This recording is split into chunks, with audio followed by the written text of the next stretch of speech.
sister, and it is my greatest honor to stand up here today. I would not have missed this for the world, and after this week, I'm especially grateful to be here today to celebrate Reagan and Marci. I started writing this speech on May 30th of last year. Reagan and Marci were not dating yet, but Reagan had just reconnected with Marci at Jack and Kylie's wedding, and I know many people in this room were hoping that they would reconnect and that things would blossom there, which ended up being the case. But Reagan sent me a video of her and Marci practicing their wedding entrance where he held her while she did a flip. And not only that, but at Reagan's wish, Marci and Reagan swapped outfits. So Marci wore a dress for the entrance while Reagan wore his suit. From what I had heard about Marci, up to that point, it sounded a little out of character. So I knew that he must really be interested in her. And I knew that that was shared. Reagan had those feelings as well. So hence this speech began. Reagan, you have always lived a life of color and adventure. When we were younger, Reagan and I did not always align in that way. She was 4 years younger, full of life. I was a little more dull, which she was happy to remind me of. To the point that in one of Reagan's birthday letters to me in middle school, she wrote, "Reilly, I have good news. You are slowly coming out of your dark and depressing years. I have started to see you wear less black clothes." Reagan, you've never been afraid to say what you're thinking. And Marci, just be aware that Reagan might make your wardrobe a little brighter if it starts to get too dark. But more seriously, you've never been afraid to speak the truth. You're strong in your convictions and secure in your faith. You aren't afraid to talk about Jesus. Our dear grandma, Mammy, would have loved to be here today.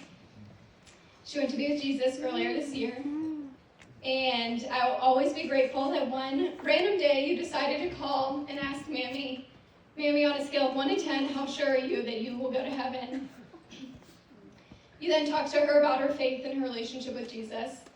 And because of that conversation, we all have hope that she is with Jesus now, probably celebrating this day in heaven. And we'll see her again. I've always admired your boldness and commitment to deepening the faith of those around you. Marci, I know without a doubt Reagan will challenge and encourage you in your faith every day, and I pray you can do the same for her.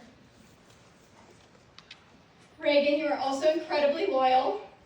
You're loyal to your people. You're loyal to your teams. Go Steelers. You had the same roommate for all of college. You've had the same best friend since you were born. You constantly show up for the people you love. When our other grandmother, Mom, was in rehab following brain surgery, you'd go and paint her nails and brush her hair because that was what was important to her. And I bet she's wearing her finest clothes with Jesus today watching the celebration. She loved you so much. And after she passed, you knew that Pop-Up wasn't in the best of shape, so you would go with him on errands and unashamedly tell him the hard truth that he needed to start working out and that ice cream was not the solution to his problems. And I know he's so proud of you too, but I'm sure he doesn't enjoy working out and is probably still eating jelly beans and have it every day. Marci, you found a partner for life, and I have no doubt that Reagan will be your greatest encourager, your constant companion, speaker of truth, even the hard ones, and the one who makes you laugh most. The boldness and goofiness and sense of adventure that Reagan has in her is incredibly rare and incredibly special. Not everyone has the capacity to welcome, let alone encourage that kind of joy in their lives. I know because the cooler older sister in me sometimes thought I was too cool for it. But even so, it was something that I prayed Reagan would never lose. I also prayed that whoever she ended up with would embrace and multiply that joy. And Marci, you are an answered prayer. I've never seen Reagan have to dim her light for you. In fact, it's only gotten brighter. You encourage her sense of adventure and laugh with her even when she can't get the words out to say what she's laughing about. You've been gentle with her and so incredibly thoughtful. You've taken her on new adventures and made her life even more colorful. These are all qualities that I prayed she would find in a man. When Reagan and I were growing up, she would always say that she had to be my best friend until the day I got engaged, and then my fiance. I could say my fiance was my best friend. After being married for a few years, I've come to learn that it's so important that your spouse be your best friend. And I pray you both will not only be husband and wife, but best friends for the rest of your lives. But with that being said, I've also come to realize that nothing compares to having a sister.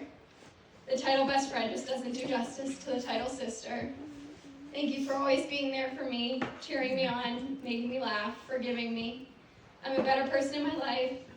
I'm a better person in my life is a whole lot more colorful because of you. I love you, sister.